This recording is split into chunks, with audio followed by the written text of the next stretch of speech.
Welcome to the Pages of Light podcast, your destination for discussions of popular fantasy and science fiction novels from a Christian worldview. My name is Tyler, aka Verum, on social media channels and other places. And with me today is Gabriel, aka the Quarantine Quartermaster, on various social media channels. He's a good friend of mine from the local church that we attend. Welcome to the podcast. Is there anything that you want the people to know about you? Well, thank you so much for having me. I'm looking forward to it. When Tyler first approached me about doing a Christian theme podcast, I was very intrigued because I was like, this is something that I really want to do in the long run. Is I want to explore my faith, and I think doing it with a friend is a great way to go about it. And we're going to be talking about cool stuff, so Indeed. That's a plus. Yes. Yeah, so speaking of what we're going to be talking about today is we're going to be diving into the world of Brandon Sanderson and the Cosmere. So we're going to be starting with his novel Warbreaker, which many people... Yes, Warbreaker. Many people think that this is one of the best introductions into his writings and his books. So we'll talk about that and we'll see where we come down on the issue. I've read a decent amount of the Cosmere. I've read the first Mistborn trilogy. I've read a lot of the Stormlight Archive, all of the ones that have been released up to this point as of the recording of this video. But this is my first time reading Warbreaker, so I'm excited to kind of talk with somebody about it. I'm not in any book club, so I'm actually just excited to just talk to somebody else about an interesting book that I'm reading. So this is going to be exciting. Gabe, have you heard of Brandon Sanderson or read of any of his books before Warbreaker? So we talked about this, and I got confused because Robert Jordan started The Wheel of Time, but it sounds like Brandon Sanderson finished it. Yes. So I thought that I had read Brandon Sanderson, but instead I had read Jordan. Yes. So this is actually my first Brandon Sanderson book. First completely just Brandon Sanderson book without the influence of Robert Jordan's thoughts and stuff on the story. Right. Mm-hmm. Yeah. Cool. All right, so yeah, we're just going to jump into this first episode. We're going to be doing just general thoughts about the book, and then we'll do just some thoughts on the world of Warbreaker, and then some of the history of the world, and then the magic system as well. And then we'll each do like a Christian kind of takeaway for this podcast episode. And we're going to be doing two parts on Warbreaker. So this will be the first one, and then the second one will focus on the characters and the religions of Warbreaker. So stay tuned for the second part of this podcast, and you can hear those discussions as well. All right, Gabe, since you're the guest, why don't you kick us off with just your general thoughts on the book? What did you think? Did you like it? Did you not like it? Oh, man, I love some fantasy. So I once read that the difference between fantasy and sci-fi is the presence of rivets in the cover art. So if it's in a forest, it's fantasy, and if it's in space and there's rivets, then it's sci-fi. Lots of metal. I think that was Orson Scott Card observation on the world. I really enjoyed it. I thought it was a really good read, and it was a good introduction into this universe, the Cosmere. And I had fun, and there are lots of twists and turns I just didn't see coming. People weren't who I expected them to be, and I think people weren't who I expected them to be is kind of the theme of what I read through. I was like, oh, that changes everything when you find out that about that person. So I'm being vague. Do we do spoilers here? Oh, yes. That's the question. I think this is going to be a spoiler podcast for sure, just because we're trying to go deep instead of a lot of things shallow. So we'll pick some things and we'll try to go in deep and talk about the specifics about stuff instead of just trying to keep people vague, I guess. If you're listening to this, I'm going to assume that you've read Warbreaker. Go deep into it. I agree. Yeah. Let's do it. Yeah. All right. Yeah. So my general thoughts, I really enjoyed this book as well. I thought, I agree that it is probably the best entry into Brandon Sanderson. I'm in the process of reading Elantris right now. And that just probably maybe like 100 pages in. And the beginning of Warbreaker is much more interesting and exciting than Elantris is, in my opinion. So, but Yeah, I think the characters were all interesting and unique. They all had their interesting own motivations about why they were doing X things.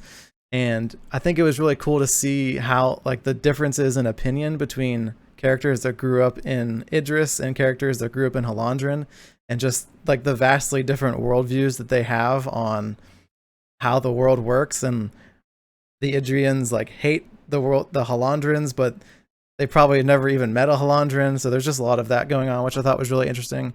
And this is also not like a very action heavy book. It's much more like political intrigue and mystery than like a lot of action and fighting scenes, which is a lot different than like his Mistborn trilogy or the Stormlight Archive books, because a lot of those books are just, some of them are just like nonstop action for like chapters and chapters, hundreds of pages. So yeah, different flavor of Brandon Sanderson for sure. Still enjoyable. Yeah, it was definitely still enjoyable. That doesn't mean it was boring. That just means that it's not. No, I'm interested now that you've said that to check out these other books by Brandon Sanderson, because I haven't read any of those. Yeah, that's not to say that the other books don't have like political intrigue and stuff. Although a lot of his other books are way longer. Like the Stormlight Archives are 1,000+ pages, so he has a lot of time to like. I can do all the political intrigue, I can do all the mystery, but I can also have all these really cool action sequences with all your favorite characters. So, oh, cool. Yeah, definitely. Hopefully, we'll get to talk about some of those in the future. For sure.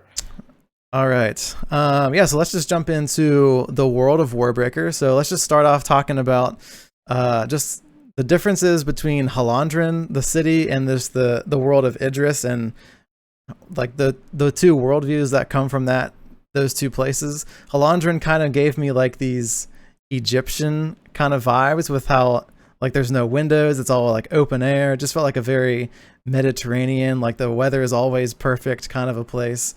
And Idris kind of felt like a cold, dingy, like no life is there. It's kind of like very stoic. I don't know. What did you think, Gabe? I just had in the north, or winter is coming when you were saying that. It's very Winterfell. Yeah, and I got the same.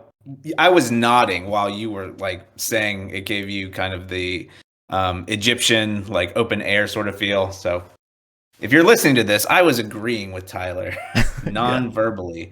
And I also like, so I'm just going to jump into the Christian part of it that I was thinking like, the Christian mindset aligns more with like the Idris like belief system. I feel like it's more about self-control and doing what's right, whereas Halandran is more like felt like a more hedonistic culture, like they kind of just like dove into whatever fancied them, and yeah, for sure. So that's kind of where I was coming from, and then I kind of like we'll build on this as we talk through the podcast, but how it's interesting to see players from Idris going into Halandran and specifically like Vienna and Siri, and living in that atmosphere, but having their internal belief system, and it's like almost contradictive to like where they are in Halandran, and like it's a very alien form of living. And I feel like being a Christian, sometimes we're called to like live in a different way, even though we're out in the world, we're out with people. So that's kind of my thought right there about those two societies and mindsets. Yeah, there was a lot of like you see a bunch of different Idrians come to Halandran, and then there's a lot of different reactions from those different people. So Vivenna has a specific reaction to Halandran, and then Siri has a very specific reaction to Halandran, and then you have the people the Idrians who have been living in Halandran for whatever that generation, and how they've like they're still Idrian, but they've adopted the Halandran culture, and so there's like this hybrid Idrian Halandran kind of culture going on. Because they were like outcasts, right? Yeah, for sure. They're like living in the slums, and Vivenna's like all disappointed in them because they've like forsaken the faith or something like that. And they're just like, you don't understand anything about what you're talking about, and you're just like casting your eyes downward upon us because you're like this ivory tower princess person who doesn't know anything about the real world, essentially. Yep. That's right. That totally, made me think about, how we shouldn't be judging other people because you haven't walked a mile in their shoes. You don't know what they've been going through. Yep. And it never goes over well when you ride in on your high horse and tell people how things should be. Yeah. And then, well, later on, Vivenna gets to eat a big mouthful of humble pie, and she gets to live in the slums for a little bit. But we'll get to that in part 2, actually. So you have to listen to part 2 to get our thoughts on. Come back to part 2. Come back to part 2. So yeah, we have Halandrin and we have Idris, and then the other kind of nation in here is the Pankal people. I don't know if I'm saying that correctly, but these are basically like the servant people, and I think it was it Bluefingers? Bluefingers, like the priest person. He was the Pankal person who, spoiler, he's like behind the whole like uprising essentially, and the trying to get the war to happen between Idris and Halandrin. And they kind of felt like the forgotten about people who were just like left over after the many war that happened. What was it, like 300 years previously or something like that? And they're kind of seen as like beneath Halandrin and Idris, and they're just kind of like they're almost like these outcasts as well, but maybe they've like lost some of their grandeur because maybe they were once like a nation like Idris or Halandrin, but after those two kind of broke apart, then it was, I don't know, they just seem like they're like past their former glory almost. Yeah, I'm not too familiar with the history on this. I'm having trouble recalling everything that they went through. But if we go back to Egypt and how the Jews were slaves in Egypt, even though they had power and they were given like responsibility commensurate with their ability. Yep. And this is, I feel like, the same sort of thing going on here.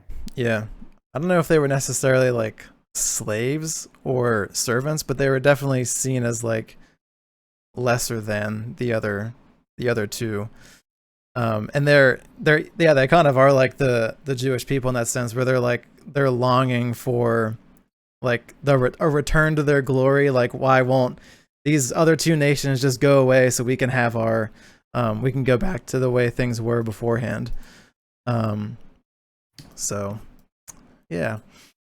Do you have any other thoughts about Halandrin, Idris, Pankal, anything like that? No, I'm just I think it'll be fun to talk about the different like emotional journeys, especially like I said for Vienna and Ciri, how they move into a world that they are so not prepared for. They're both like equally unprepared. Yeah, they're unprepared in like two separate and opposite ways, but that was just thank because you for making that distinction. Yeah, like they both had, I guess they had the same upbringing, but they had vastly different like ways of going about that upbringing. Yeah, so Vienna was like type A. I'm gonna like take all the classes, learn all the things, and like do all the stuff. And Ciri is like blowing off Clash. She's running out doing whatever she. Yeah. And then she's put in the position to be the God King's wife, even though for years and years and years, Vienna was the one who was going to be sent to the God King. Mm-hmm. Yep. So now we're going to jump into just the magic system of Warbreaker. Probably one of the most interesting things about this book, because it's a very unique magic system, and it's not like I would never have been able to dream up a magic system like this where you're using breath and the colors, and your like the amount of breath you have influences how like vividly you see the world, and how much sense you can get from the world around you. You can like sense the minute types of colors in the world, and you can sense other people's life sense as they come towards you. Just thought it was a really interesting magic system that, and I've read other Brandon Sanderson magic systems which are equally interesting, but this one I think is on almost on another level in terms of like creativity. What did you think of the magic system? I thought it was really cool too, and the way he plays the magic system with the different exchanges. So, um, can I do a big spoiler? Yeah, that's all spoilers. Let's Okay, do all right. it. I'm just gonna go for it. All right. So when he's fighting Dent, is it Dent or Dent? I think it has an H, so I've been saying Denth. But if you Okay. listen to the audiobook, they probably have it right. Yeah, I did, and I just don't have it up in front of me. But so when Vasher is fighting Denth in the like the final battle, he like gives him all of his breath, and like in that moment, he becomes like overwhelmed, like Yeah. with pleasure, just for like a second, and he's like taking the Yeah, breath yeah. in because he's never had that much breath. So Denth had one breath, and he was given like hundreds of breaths, which is a huge, increase Yep. to his like power stores. And in that moment is when Vasher kills him because he's He's just like defenseless. paralyzed, yeah. And this is after Vasher has been injured. He has like a shoulder injury. He's bleeding. He's already like used a ton of breath to power. Yep. What's the sword? Nightblood. Nightblood. Oh So yeah, hold on. Nightblood. By the way, that scene was so epic with him just like what did he kill like 50 soldiers in like 5 minutes or something with Oh yeah. Nightblood? Oh, it's just insane. Sorry, Yeah. So continue. he's like channeling all this energy through. He's never activated the sword before. So he's just like the sword has been talking to him the entire like story, and then all of a sudden he just starts channeling his breath through, and he starts cutting through people like so fast. That was a really really cool scene. And then at the end he gives away this the breath, and it was to create that moment of vulnerability to get the killing shot. Yeah. Which I thought was like totally cool. I thought that Yeah. was great writing right there. Yeah, I think it's really cool whenever like you have a whole book of using the magic system, and then at the very end you get like another level, another way to utilize the magic system, so you can kind of keep building and building and building on the magic system, where so it's not like super stagnant and you're like, oh yeah, we figured out everything there is to know about the magic system in the first 100 pages of the book. Where there's like, as you read, there's always new things to learn. And I think it also helps because Vivenna is also like a trainee in the magic system, so as she learns, then we also learn with her. So I thought that was really good, just to kind of get your feet wet and how it works. Yeah, and when an author walks you through like the apprentice like stages, I love Yeah. that. Like I think of like the Ranger's Apprentice books where he's learning like all these things about like how to be stealthy in the woods and how to not be seen and how to track people. And Yep. the name of the book series is The Ranger's Apprentice. And I love walking through that path, and I'm like, I could do that. I could do that if I really wanted to. I like have this magic mission I have in the future to do. I gotta call upon all the skills I've ever read about. Yeah. There's a series that I just finished reading. It's called the Lycanius trilogy. It's those books right there, red, blue, and orange there. Mm-hmm. They're written by James Islington. I actually have a video of the first book up on my channel. That was the first video I ever did, by the way. But I just finished the trilogy a little while ago, and it's really cool to see.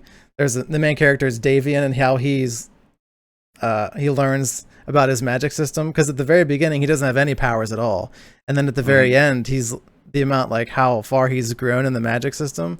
So it's just, I love I love magic system progressions, and seeing characters progress and how skilled they are with the magic system. Yeah, I like following that track too, where you learn the skills, and then the character has an insight that you yourself don't have, and you're like, oh, that's so cool. Yeah, for sure. Yeah, so let's look at. We went a little sideways there. Yeah, a little tangent, okay. But that's okay. That's what podcasts are for. There's no time limit on a podcast generally. That's right. Unless you hit like 4 or 5 hours. Unless you're Joe Rogan, you can have like a 4-hour podcast and people will listen. But if you're anybody else, you can't do 4 hours. It's not possible. Astonishing Legends can. Well, very few people can do the 4-hour podcast. All right, so with the biochromatic breath, that's like the thing that you have in yourself. It kind of felt like people's soul almost. Like everybody has like one breath they're given, and then you can accumulate more, or you could give it away, and all these different things. So I thought that was pretty interesting. But there's 4 different types of biochromatic beings is what they're called. So type 1 is sentient manifestations of a deceased host, which would be people like the returned. So the God King, Light Song, all Blushweaver, all of those people, those are type 1 because they're sentient, they can talk, they have minds, they understand what's happening, but they were people who were dead before. Type 2 is mindless manifestations of a deceased host. So that would be like Claude or all of the lifeless soldiers that the returned have power over. So those are people who, they were people, but they don't have any minds anymore. And you can only give them basic commands to act upon. And then type 3 is manifestations of like organic type objects. So cloth, which used to be like some kind of paper or like plant at some point, or I don't know. They mostly use cloth or like pieces of wood, where you can have these things be alive and give them a command. And then type 4 is a sentient inorganic object like metal. So the only example we have is Nightblood the sword as a type 4 biochromatic being. Yeah, I don't know. Any thoughts on just all of those different things and all the variations? Type 2, mindless manifestation of a deceased host. It's kind of like a zombie. Yeah, essentially. A zombie that you can give... give... eat brains or anything, but I kind of feel like they have this like mechanical, kind of slow, like I'm going to do what you tell me to and kind of just... Yeah, for sure. You don't have to feed me or anything, and I just do my thing. Yeah. And then the sentient manifestations of a deceased host, type 1... That kind of reminds me of like Doctor Who. Like he gets a new body like every couple of seasons. Yep. Like it's the same like person. But and it's kind of the same here. Like when they become the new person, they're still trying to figure out who they are.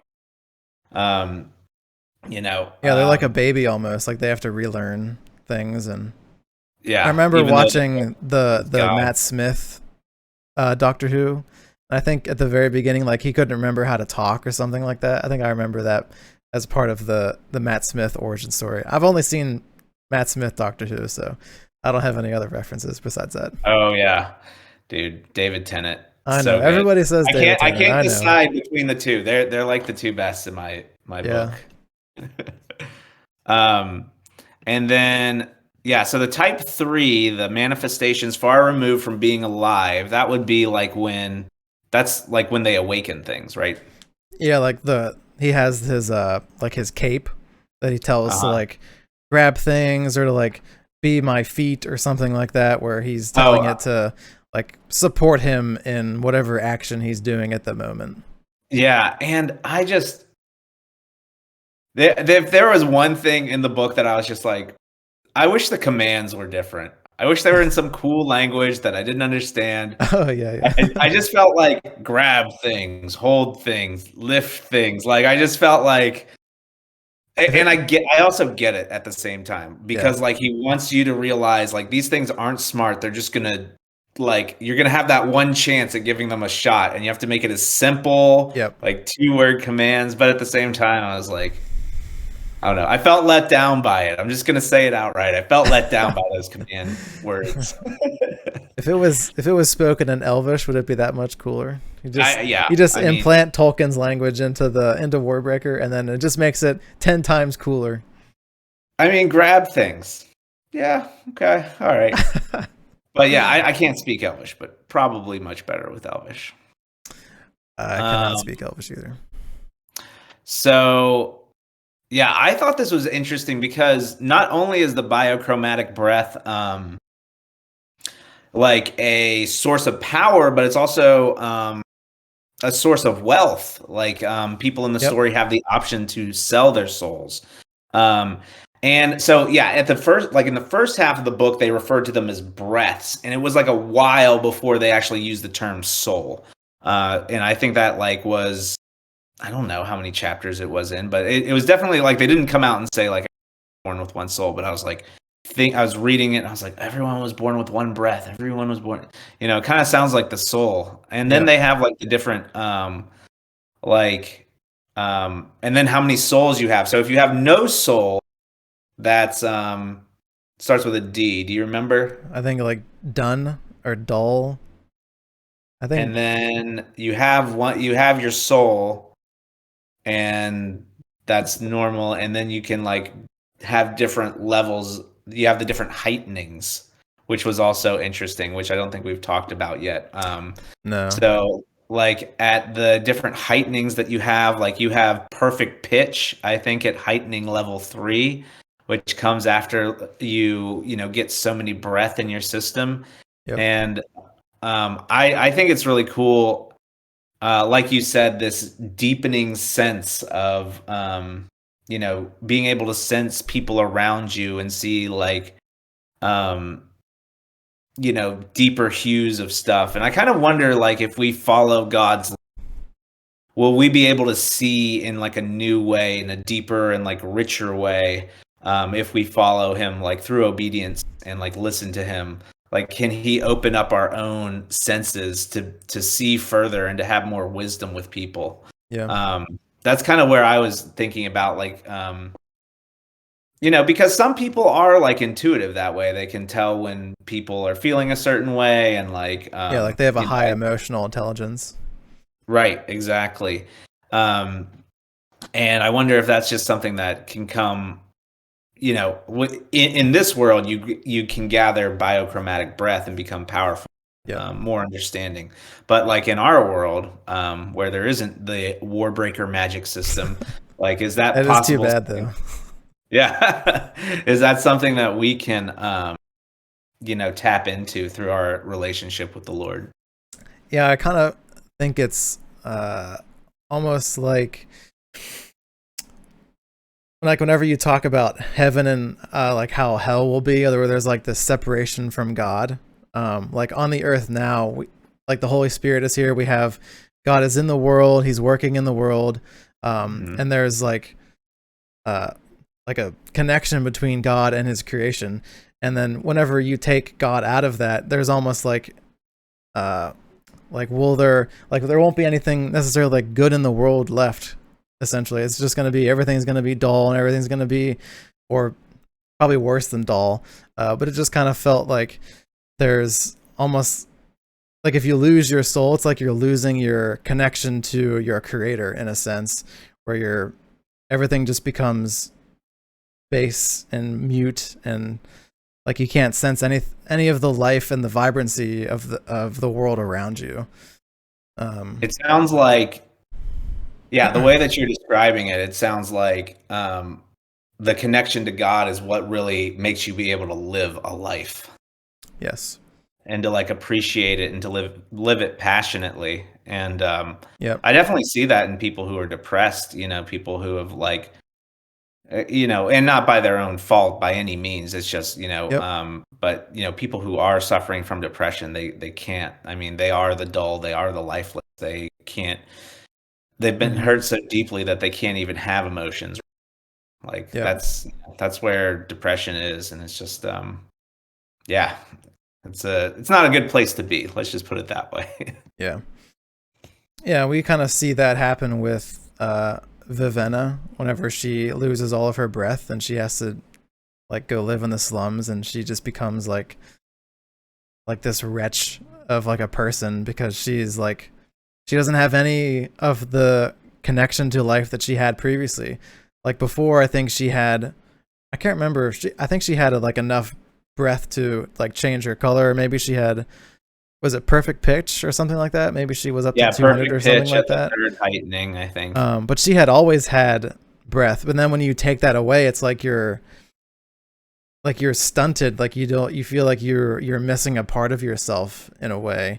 Until like you don't, it's like you forget, if you don't have it long enough, then you just forget what it was like, I guess. Kind of makes me think of Gollum and like Smeagol, like whenever he had the ring, and like you in the Return of the King, the movie, you see like that scene at the very beginning where he's like descending into like this evil person, and he's forgetting all of the good things that made life beautiful and made life worth living, and he was just fully consumed by the ring. And this kind of felt like Yep. that same way, where it's like you had your life and you had all of these things that you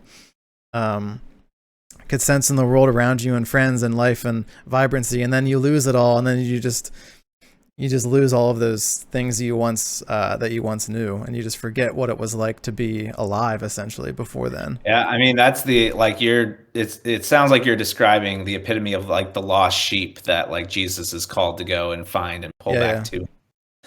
Yeah.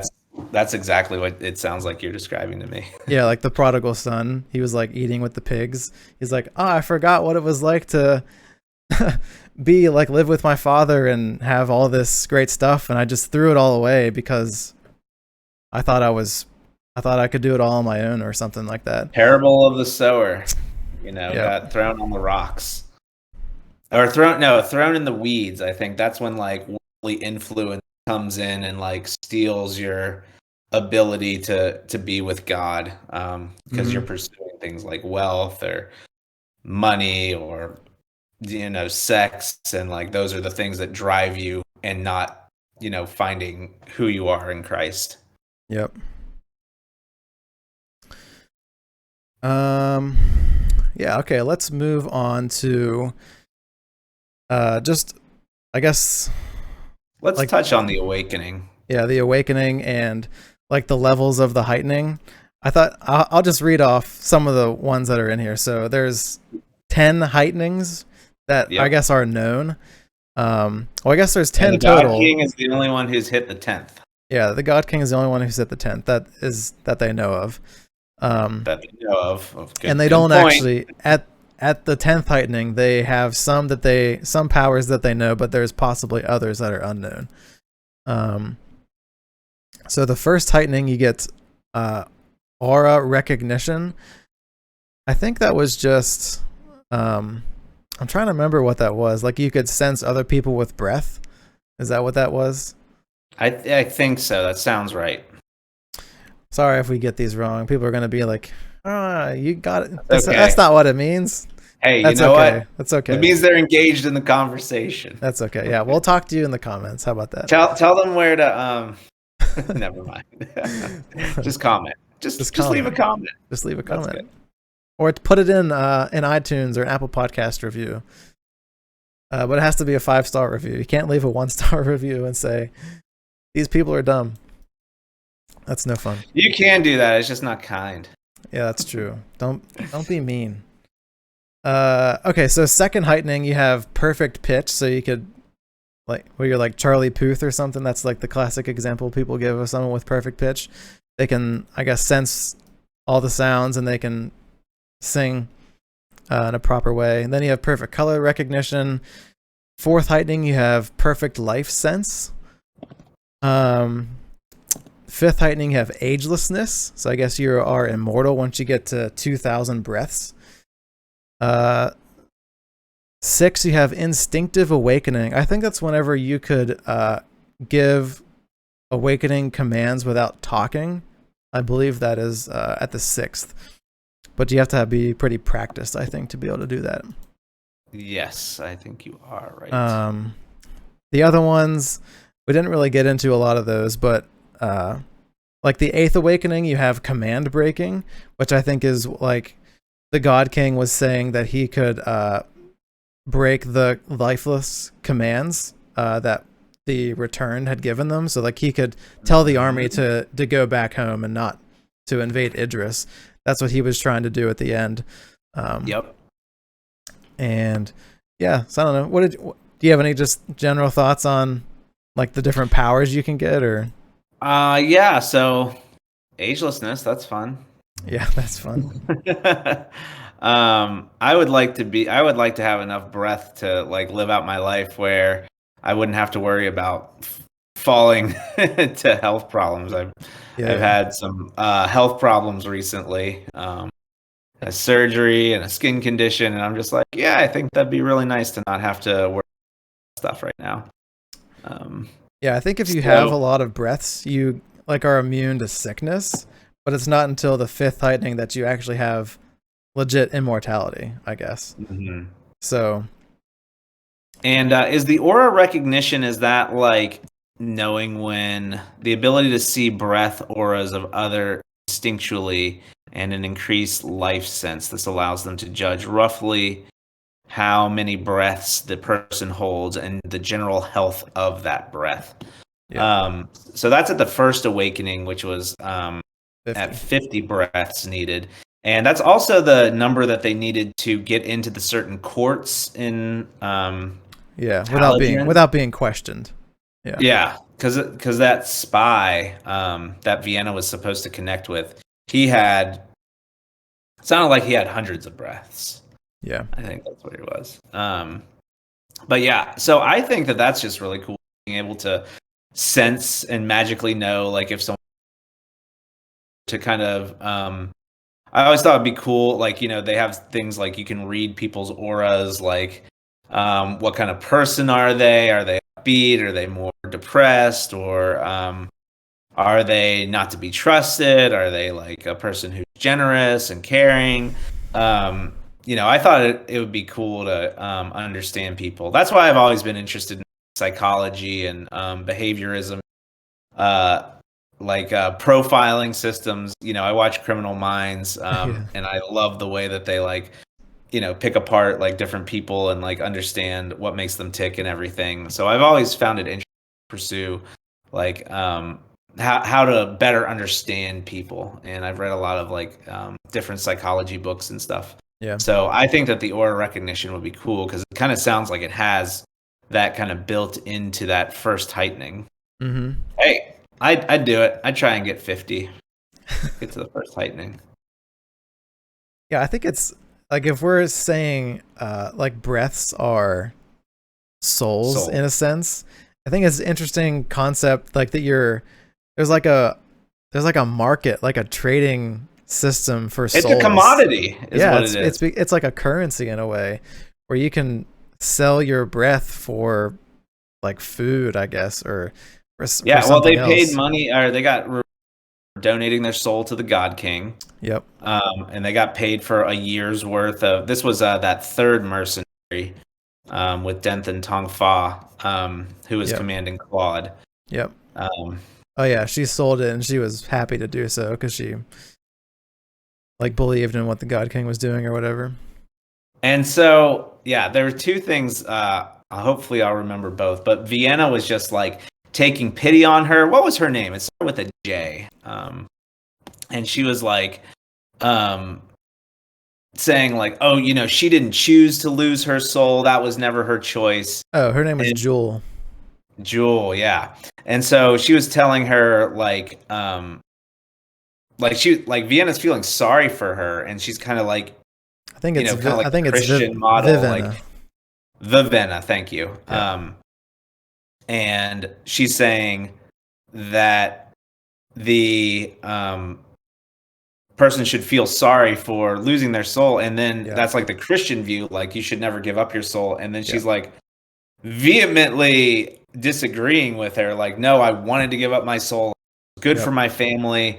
Yep. And I also think it's interesting that Vivenna gets all this breath, which is totally against her culture. They should not collect breath, yet she is given to it. And then I feel like that is like her being thrust into a world, like Christians are supposed to go out into the world, like where things are broken, and sometimes you get things that you weren't expecting and that you probably shouldn't be in possession of. So she didn't want all this biochromatic breath when she first got it. And then she was just like, and then she's basically responsible for it because she can't just give out a little bit of it. She has to give it all away, and she didn't want to be soulless.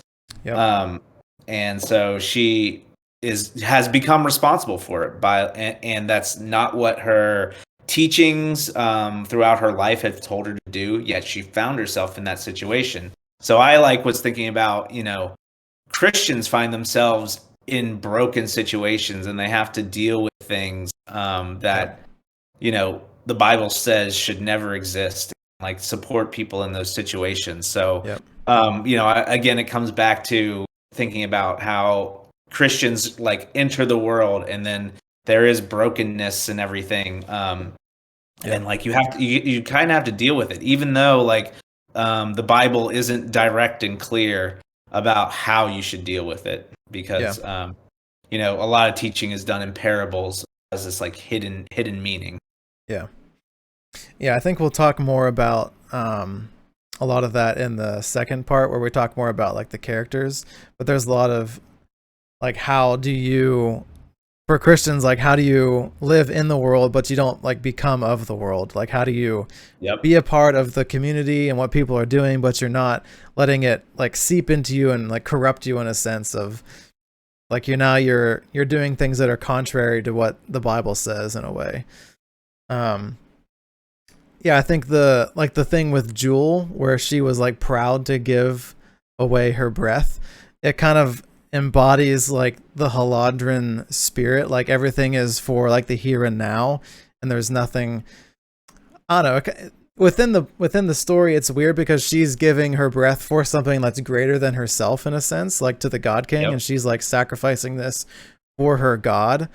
But for like the Christian perspective, like you're focused on like having things now in this world. Like you're not focused on like the things of God, and you're not putting treasures away in heaven, but you're putting treasures away here on earth. So you're selling a piece of yourself so that you can have a good life now, instead of keeping like that part of your soul that's important and storing up treasures in heaven where you'll have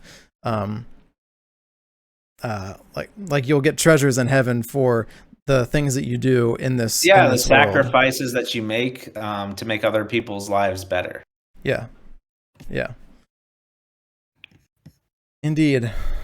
All right, let's move on to just our Christian takeaways for this this episode, something related to like the world and the magic system. If you have any, we've kind of interspersed Christian things throughout the podcast, but we're each going to give like just one or two takeaways for this specific episode. Do you want to go first? Do you want me to go first, Gabe?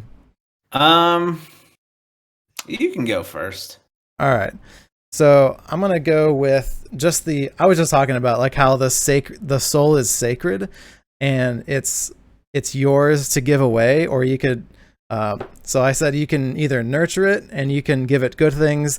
And that's like kind of like the accumulation of breath, like you're giving yourself more life in a sense. I don't know. The book is weird because it's like you're stealing somebody's soul to like add to your own soul. The allegory breaks down a little bit. So, but you can give your soul good things and nurture it, or you can let it die and wither away. And like you can give yourself away. There was in the weekend message from our church this past weekend, our pastor actually had this quote that I thought was really interesting about souls and bodies. And I'm gonna butcher this quote, and I don't remember who it was from. So, but it said something like, "People are souls; they're not bodies, and our bodies are just like temporary housings for our souls. And so the soul is who we actually are, and our body is just something that allows us to interact in the world. But it's not like our body isn't our self. Our soul is our real being." So I think that was just like my takeaway. Like as Christians, like our soul is sacred. We can put things into it. It's like I think the verse, I don't remember what the verse is. It's something like you can, like the eye is like you can look at good things and that's where your mind will be, or you can look at bad things and that's where your mind will go. Yeah, it sounds like a Proverbs. I know which verse you're talking about. I should have looked it up, but maybe if I find the verse, I'll put it in the description or in a comment bring down up there. The description. All right. The description.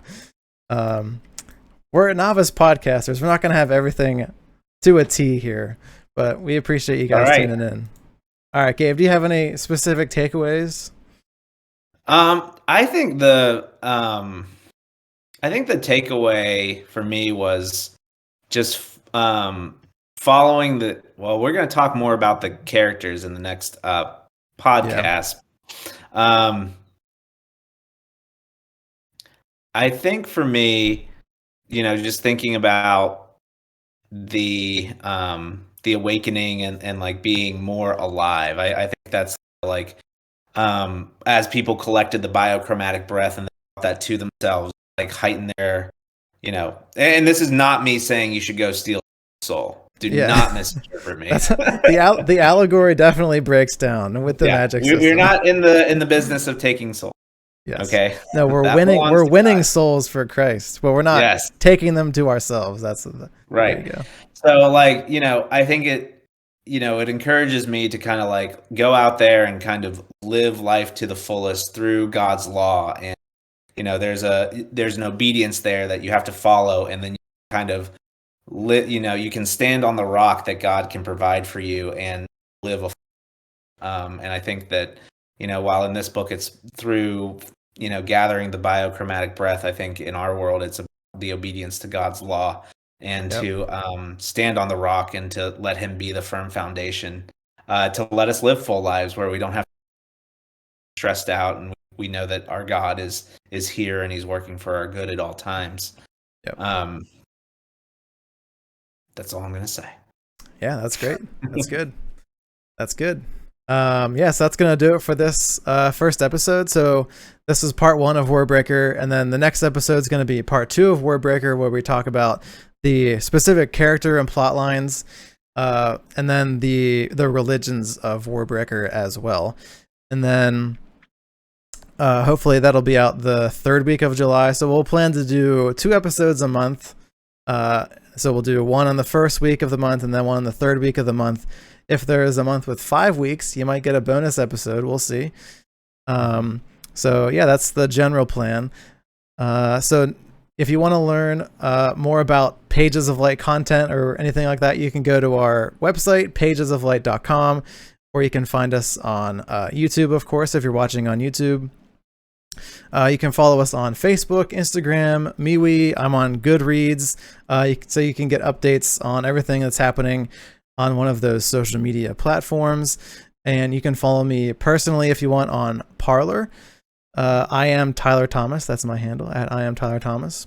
Gabe, if anybody wants to see what you're up to, is there anywhere they can follow you? Sure. Check out my website, neighborhoodnerdservices.com. That's my business. If you need help with technology, please come see me. I'd love to give you a hand. And also, as I build the Quarantine Quartermaster, which is a kind of Christian perspective on responsibility, as that content becomes available, just search for Quarantine Quartermaster. I'm sure you'll find something. Nice. Awesome. So links for all of those things that were just mentioned will be in the description, so you can click on those and check them out. If you enjoyed this podcast, this first episode, please share the episode on social media. If you really enjoyed it, let people know that you liked it, and give us a 5-star review on Apple Podcasts or whatever other podcast platform you're listening on. Give us 5 stars and just tell us why you liked it, so that way more people can discover the podcast and just to see why it was helpful for you. Thanks for listening. Remember to keep reading and to share the gospel with somebody this week, and we'll see you in the next episode.